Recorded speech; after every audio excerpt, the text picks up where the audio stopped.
appreciate it. Our next speaker is Mike Ergain. He's worked in airline operations at American Airlines, LAN Chile, and Air Jamaica, and currently works for Boeing, consulting with airline customers on issues related to fuel, delay, disruption, and SOC organization and function. He first presented at AGIFORS in Rio de Janeiro on technological solutions for irregular operations back in 1987. So he's been a long time attendee and participator in AGIFORS. Mike actually hosted AGIFORS Ops Control in Ocho Rios in 2001, and many of you were there and will not forget what a memorable experience that was. He has been in attendance at more than half the AGIFORS since then, and hopefully will be in as many going forward as well.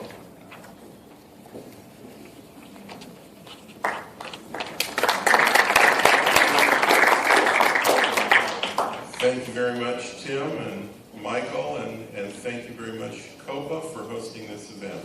And it's great to be back here.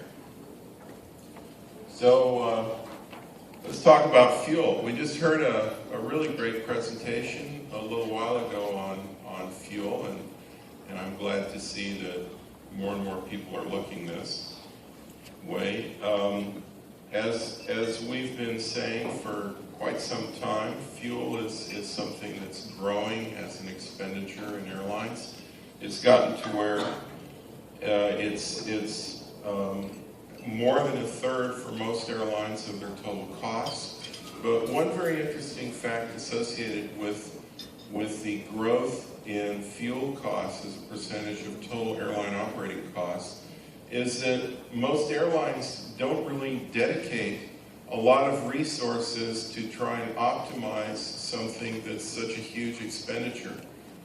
They put lots of manpower in any incentives that boost revenue, and in some areas that reduce costs, such as in reducing maintenance costs.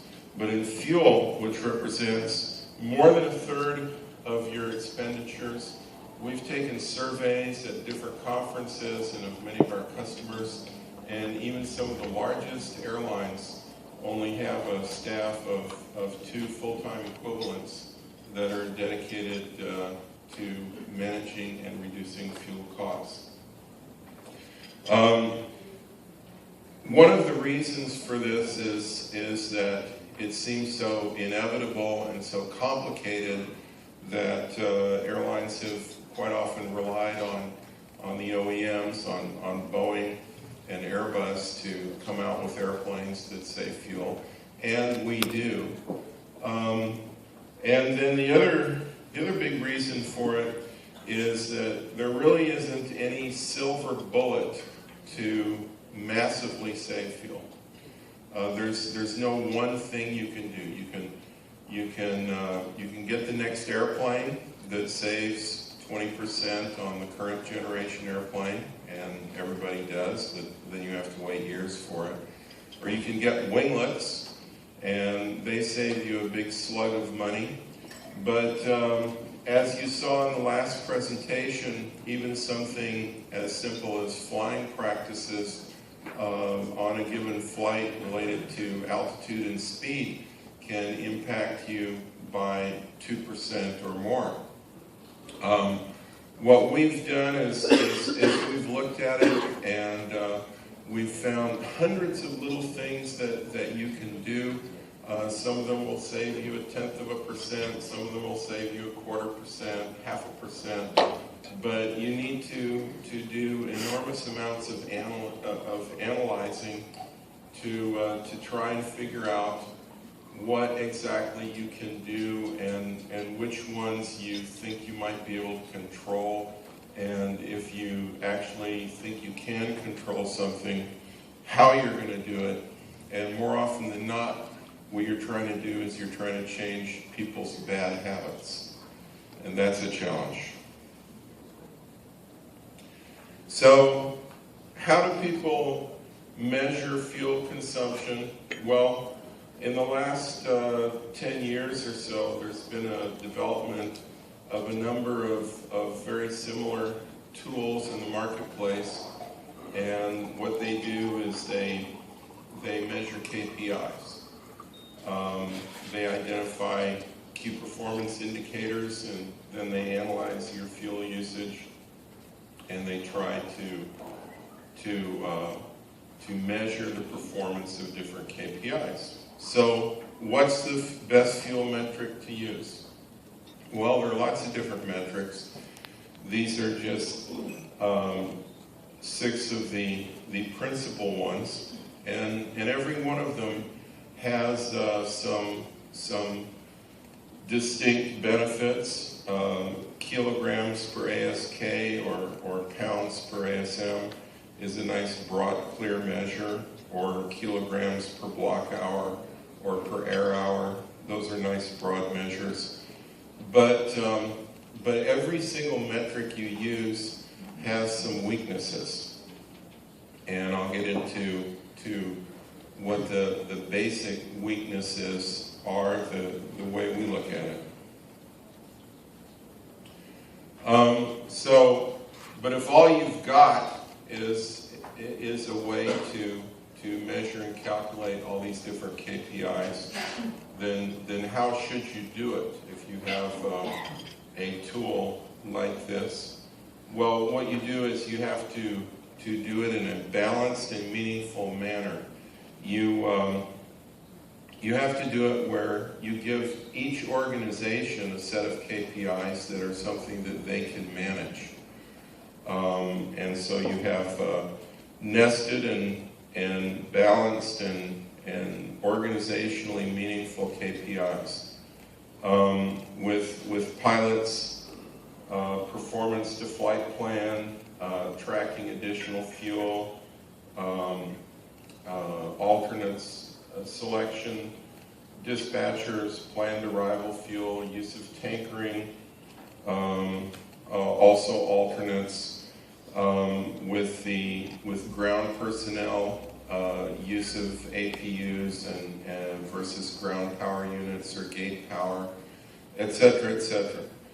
The problem is that you can manage to improve what you're doing, but at the same time, there's no single measure that tells you, are you doing better or are you doing worse? And one of the problems that I've seen at a number of airlines is that somebody does a real good job of calculating one broad KPI, and then upper management misinterprets it.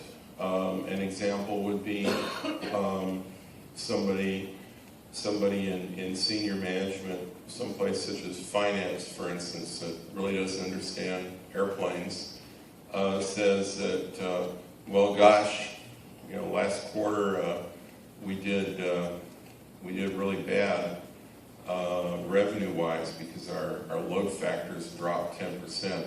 But at least I know that I'm doing better in one area because my load factors dropped 10%, but my fuel per block hour went down. Well, of course his fuel went down if his planes are lighter. So then the question is, okay, was the corresponding drop in the fuel per block hour, was that better or worse in terms of what it ought to be given the lower payloads? And that's the type of thing that we can't measure. We can look at the trends, but we can't see, am I better or am I worse? We can't make that qualified judgment. The only way you can make those qualified judgments today is by hiring a bunch of fuel consultants from some organizations such as Boeing Professional Services, and then we'll do a ton of analysis. We might come up with an answer, or maybe we won't. So, to summarize on what we call the KPI-based systems, these are the systems that have come out in the last 10 years. There's 5 to 10 vendors in the marketplace. What we found through looking at the marketplace is there's somewhere in the high 30s of airlines that have installed them. Of the 750 commercial airlines currently in the world. They do give a good view of trends in fuel consumption, a great view of trends. They can control and completely solve certain fuel efficiency issues, especially, for instance, excess APU usage and insufficient use of single-engine taxi. They can also hit hard at what is one of the most insidious problems that's really an issue of sloppiness in flight dispatch, and that's excessive variance between planned versus actual zero fuel weight. The airlines we've talked to over the last few years, everybody's got a different standard as to when they run another flight plan. Some will run another flight plan when they've got 500 pounds or 500 kilos of payload variation between their initial flight plan. Some on wide bodies will not run additional flight plans until they've got as many as 5,000 kilos of difference in payload between planned versus actual. The problem with that, there's a huge problem with that, and that is that sets you up to have a huge disconnect in the pilot's mind between the flight plan and his flight, because he's going to fly the FMS and he's going to put the actual final load sheet weight into the FMS, and so then the FMS is going to pick the altitudes.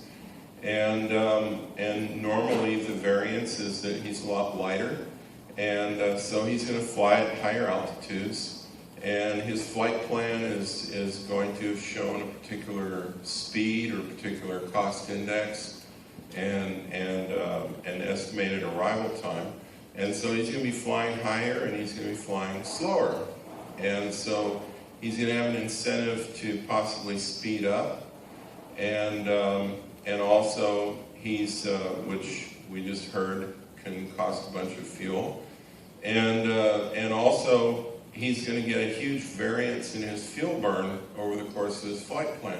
And so basically what that sets up is a psychology that, well, I can never really trust the flight plan. It's just a guideline for how much fuel I'm going to burn.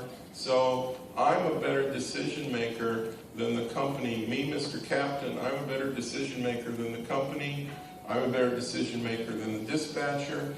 And so when I think that there might be something a little bit iffy about this flight, I'm going to add a couple thousand kilos. And that's what happens in most airlines, and that boosts arrival fuel. And that's really one of the biggest controllable costs that all of you have, and most of you don't do enough about. Then that's in terms of management. Now, in terms of weaknesses of the systems, the biggest issue with the weakness of just KPI-based systems is misinterpreting the meanings of trends, and requiring experts to interpret the results, and then also the KPI-based systems don't give you a way to track people trying to beat the system. And the biggest way people try to beat the system that I've seen, and I've seen this at so many airlines, is that management comes in, they finally become aware of the arrival fuel problem, and they say, it's because all these pilots are adding too much extra fuel. Let's start tracking extra fuel requests. Let's make every dispatcher write them down and require a reason for every extra fuel request. And let's keep a register, and then once a month we're going to talk to all the bad offenders, the people who have asked for the most extra fuel, and we're going to say, now, you don't do this anymore. So then what happens? The next month, suddenly, all the extra fuel requests have gone away. And the CFO says, oh, wow, this worked. This is really great. But more analysis shows that they didn't save any fuel. So what's happened? what's happened is all the dispatchers and the pilots got together and said, let's use longer alternates, guys. Let's add another 100 miles to the alternate that we're using on every one of our flight plans. I have personally seen this happen at least 20 airlines. Now, like I said, the KPI, whoops. I guess the ding means I hit the wrong key and went back to the beginning of the presentation. Anyway, as I was saying, but the biggest weakness of the KPI-based system is it doesn't tell you if you're better or worse. So, and as I've been saying, arrival fuel is really, I think, it's two things. It's a very serious issue, and it's also a very controllable issue, and it's also something that totally comes from the human issue of lack of pilot trust in the flight plans that he's getting, and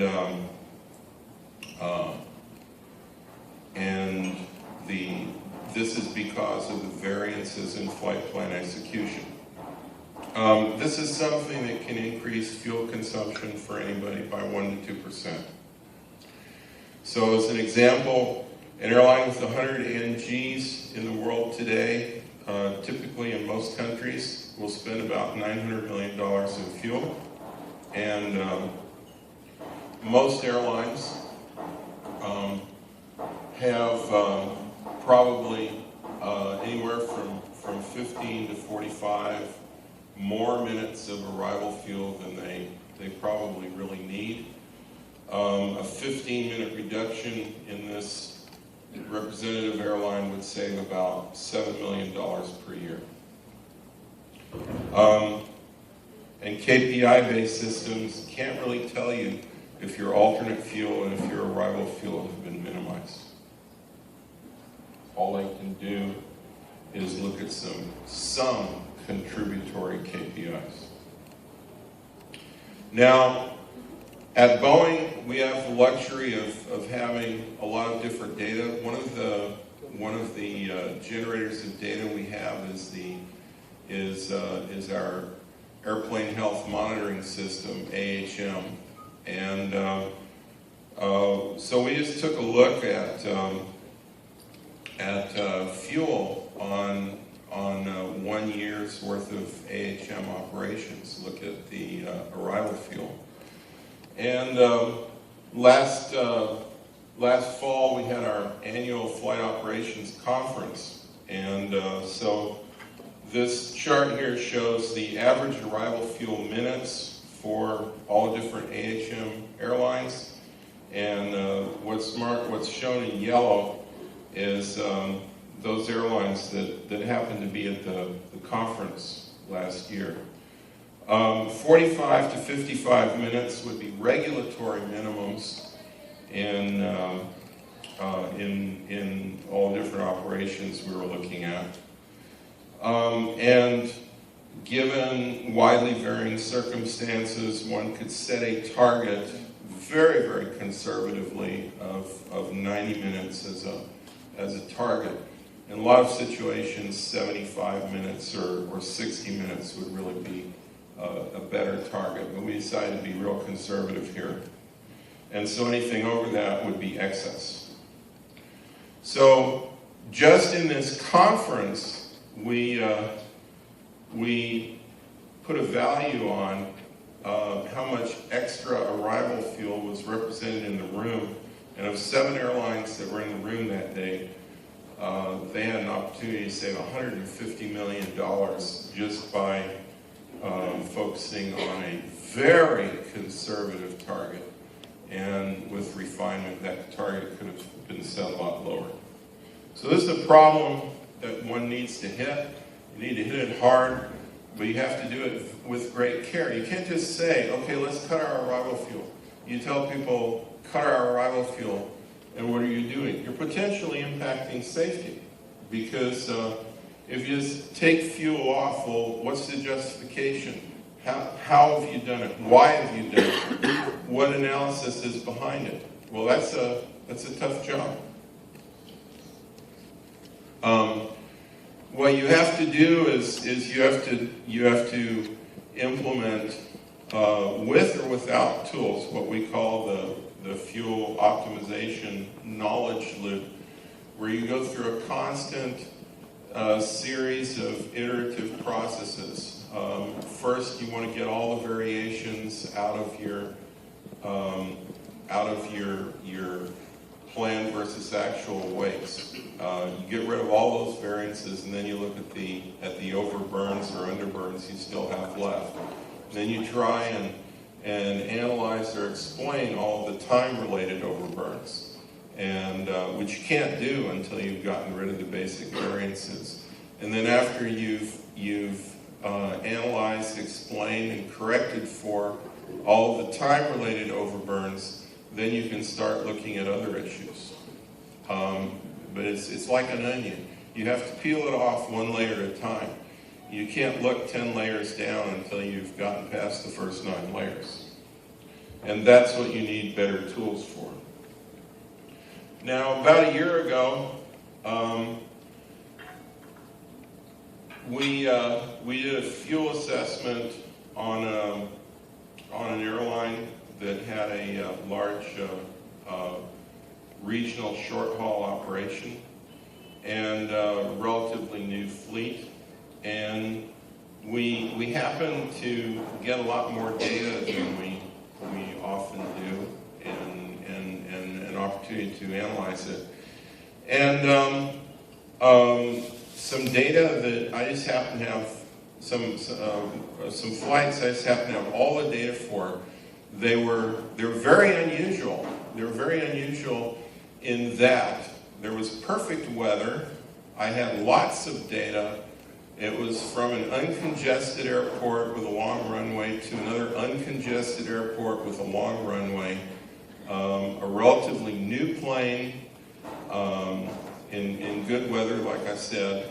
And lo and behold, there was very little variance between planned versus actual gross weight. So, like I say, they had already implemented that first step. So I decided to analyze the heck out of this flight and see what I could learn. It looked like a perfect flight, okay? It was a perfect flight because there was just 1.4% variance in fuel burn, and there was 4 minutes of overtime flying, and hey, 1.4% on 4 minutes for a flight that was an hour and 21 minutes planned. That's a perfect flight. I mean, this flight, you would think it didn't overburn at all. And there was nothing wrong with it. Absolutely perfect. So looking at it initially, there was one little strange thing here. Even though it was a relatively new aircraft, they were planning it as being 2% deteriorated, okay?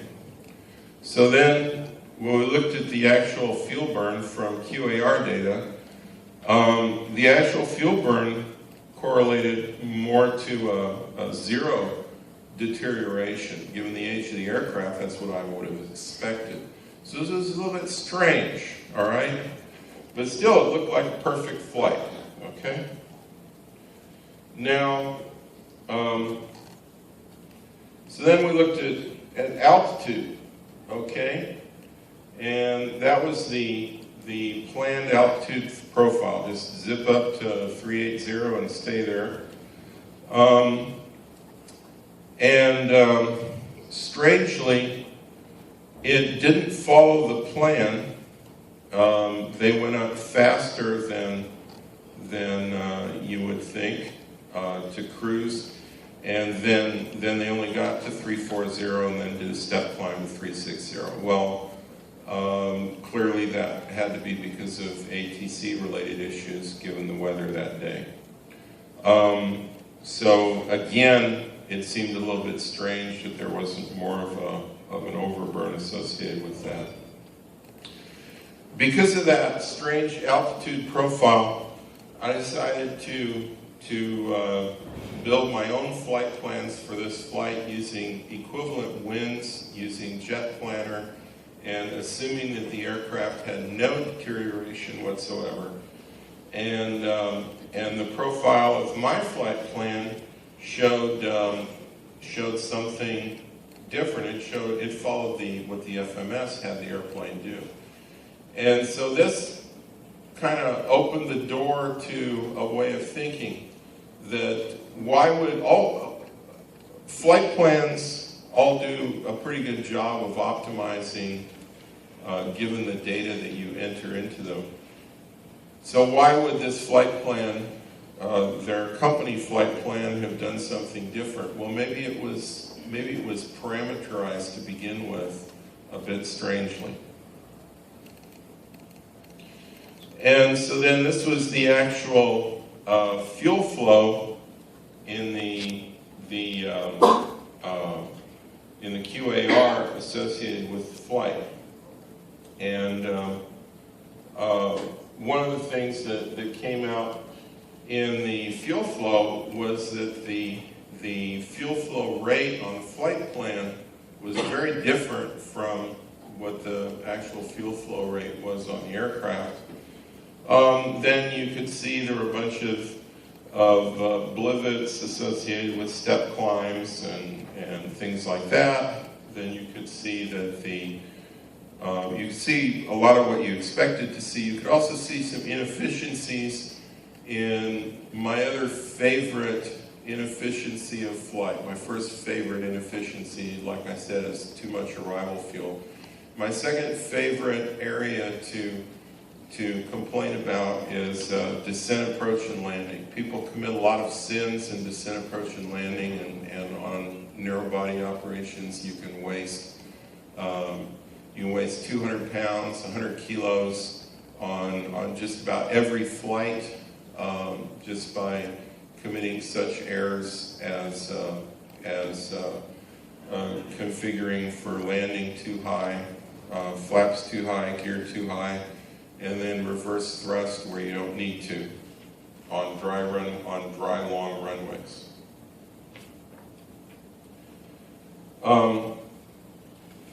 So as the analysis was completed, it turned out that they lowered their flaps at 2,187 feet AGL in perfect weather. They lowered their gear at 1,991 feet in perfect weather. They did full reverse for 20 seconds. This was on a 9,000 foot dry runway in perfect weather with an airplane that was not at maximum landing weight, that only needed 6,000 feet at maximum landing weight to stop with idle reverse on that particular runway. And so what did all this boil down to? Well, all this boiled down to is that this allegedly perfect flight, it didn't have a 1.4% overburn. It had what I would call a total wastage of fuel of 7.3%. This was, much of it was controllable. The only thing that wasn't controllable was the altitude. But the configuration and landing was controllable, the reverse was controllable, and the arrival fuel was significantly controllable, and so then the issue was, well, why was there so much arrival fuel? And continuing to delve into things, it turned out there were all these hidden buffers that had been configured into the flight planning system. And this is what really led us down the path of let's create something new here. Because just think about it. I've been doing flight planning since 1989, off and on, at a number of different airlines and with a number of different systems. And you just assume that these systems have been around for 30, 40 years. They work, they optimize, they're good. But they've all been configured by somebody. They were configured when they were installed 20 years ago. And then somebody said to somebody, well, you know, let's put in a little nudge here to take care of this contingency. And then 5 years later, somebody comes along and, well, I don't see anything written down here that we've taken care of this little contingency, so let's put in a little nudge for it. And so it turns out that the same contingency was stuck in there in a hidden way 5 different times over the years. And how do you find that? You don't. You need a tool for it. So what does it cost you? Well, another nice thing about this one particular flight that we analyzed is it happened to be just about the same as Southwest's standard average flight from their 2012 10K. And let me just emphasize, this airline, it was not a U.S. carrier, it was somewhere else, but this just happened to be comparing a very similar to Southwest standard flight to what Southwest has all the information on, where they sell $12,550 for a standard average flight in their operation, and they spend $12,092 to operate it, so they make $457 in profit. Well, just computing out all the wastages on my little flight I analyzed, that flight wasted $407. So you get a double the profit on that flight, double the profit for that airline, if that airline was Southwest-like, which it wasn't, just by making the fuel use more efficient. Applying the same methodology to a long-haul operation, looking at an average 777-300ER flight from Boeing data sources, Boeing data models. The average 777-300ER makes $148,000 and spends $143,000, making $5,006 in profit on the worldwide fleet basis. And if you committed the same sins on that aircraft as had been committed on the 737, you would have wasted half as much money as it made in profit. So you could increase the profit by 40% there. So there's a big opportunity here. So what does all this lead to? As I said, typically 2 FTEs, no more than 4, and most airlines are focused on fuel efficiency. They don't have the bandwidth for sufficient analysis or interpretation of KPIs.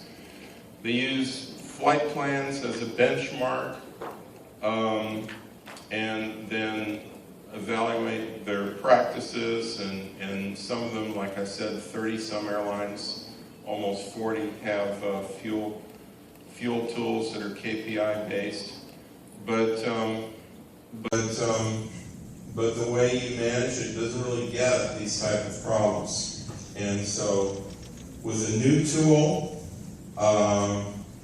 you could get at and take out all of these flight planning hidden buffers and hidden inefficiencies, and then flag all of the specific pilot inefficiencies in the conduct of a flight.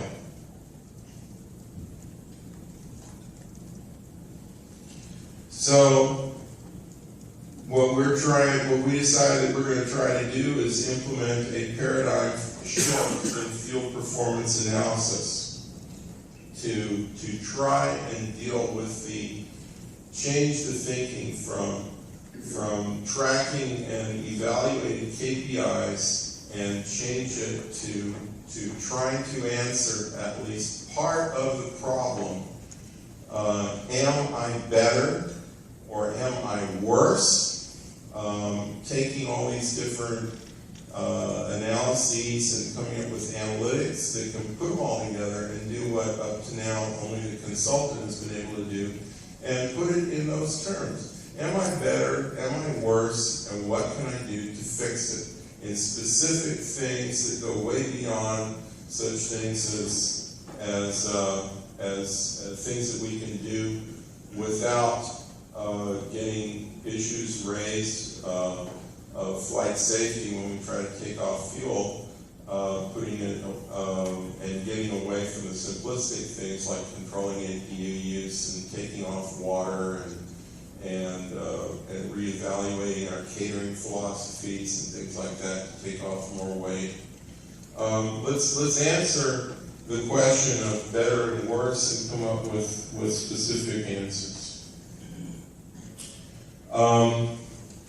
So this is what we've been working on this past year, since that flight that we analyzed, that flight that was flown last January, and we analyzed the heck out of it in February and March, and then started building a tool. And last week we filed for a patent,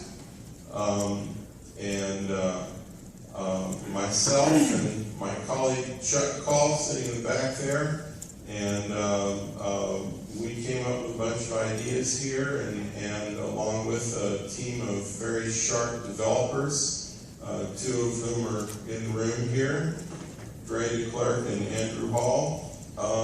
Last week we filed for a patent on a new approach, and this approach is to identify and flag hidden buffers in flight planning, come up with a set of specific things that we can find in terms of inefficiencies or potential inefficiencies in flight execution. And the thing is, in flight execution, the inefficiencies are always potential.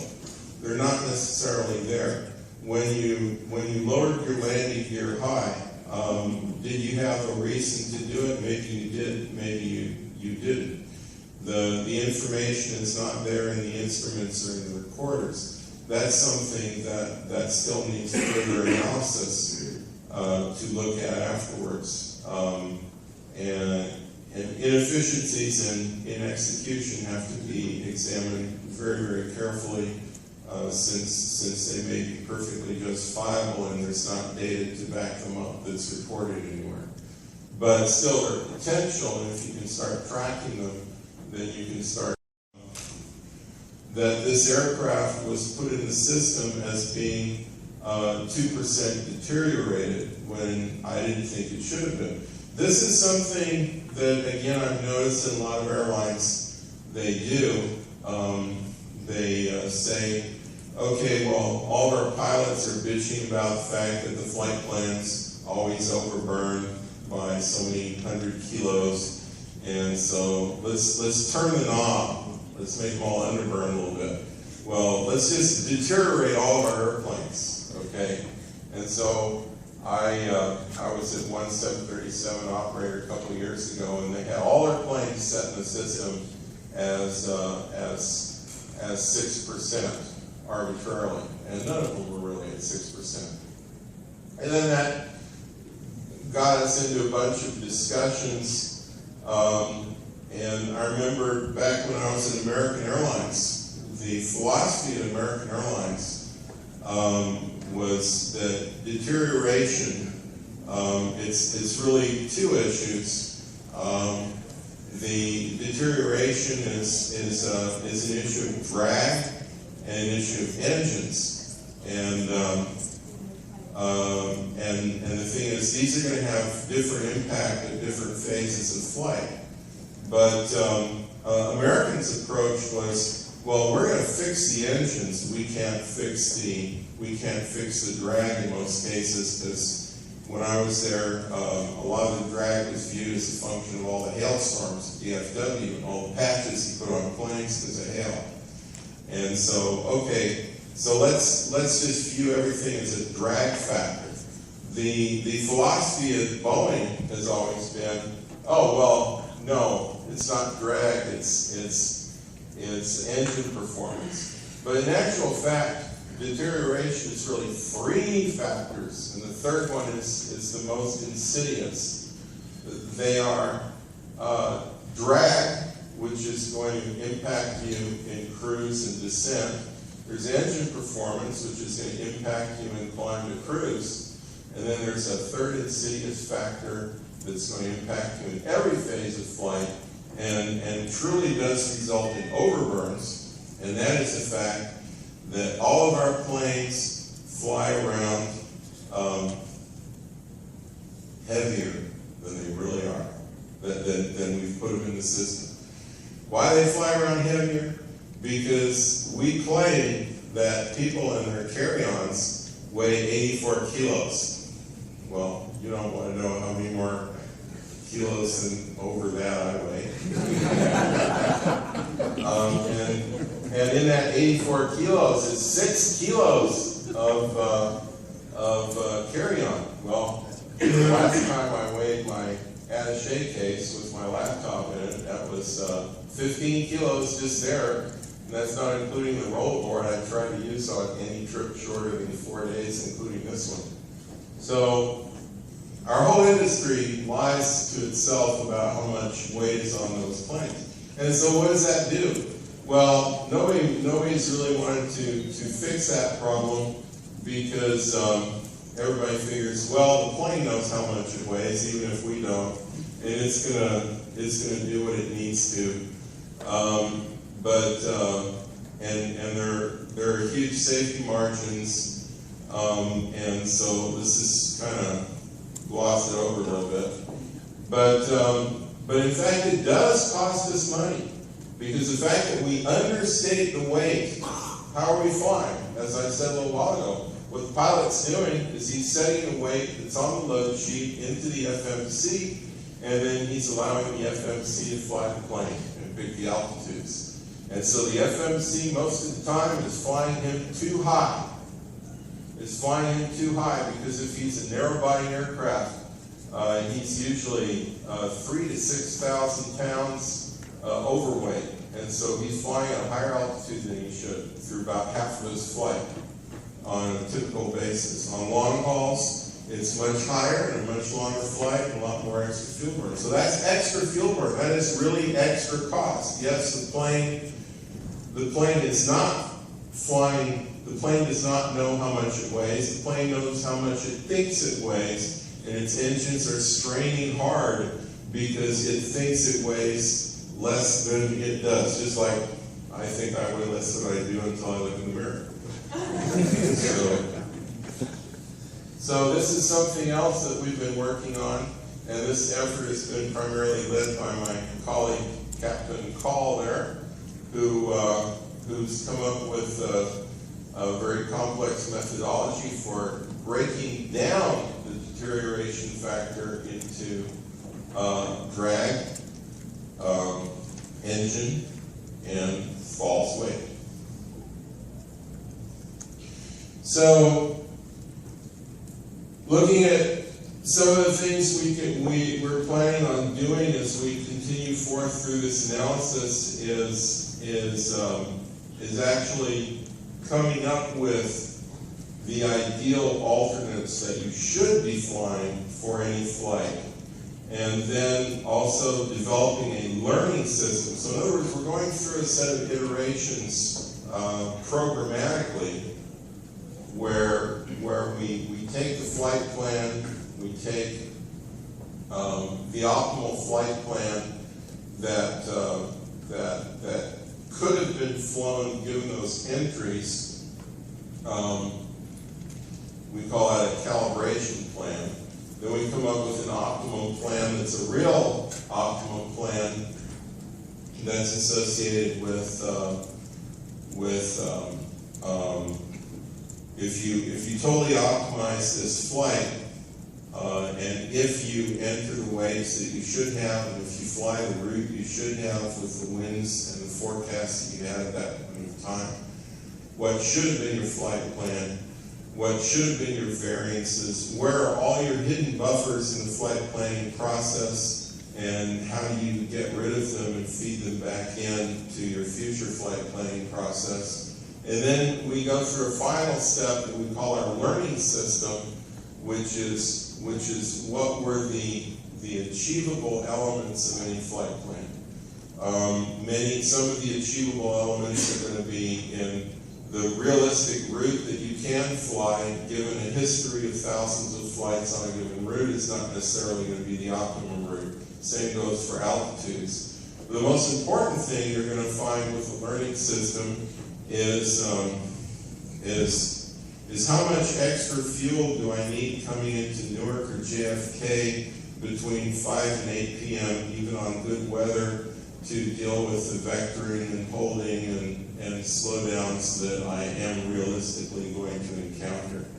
And that is what gets you to not telling pilots, cut 1,000 pounds or cut 1,000 kilos off your arrival fuel, but here's how much fuel you really need to arrive at Newark or JFK between 5 and 8 p.m., or here is the much, much lower level of fuel that you need to arrive at any time of day, any day of the year in Lubbock, Texas. And so this is where we're heading, and this is where we're going with this series of developments. So, and like I say, to me, the biggest pot of gold at the end of the rainbow for the airlines is in arrival fuel, in being able to prove to pilots that, okay, we've done the right amount of analysis, we've shown you how much you really need, and we can prove to you, with our past analysis, and we can prove to you on any given flight that this is what you're going to need to deal with all the contingencies you're likely to have, and then to also here's procedures that you can follow for dealing with the rare events, and build trust and lower fuel through building trust. So there you have it. Any questions? Well, thank you very much.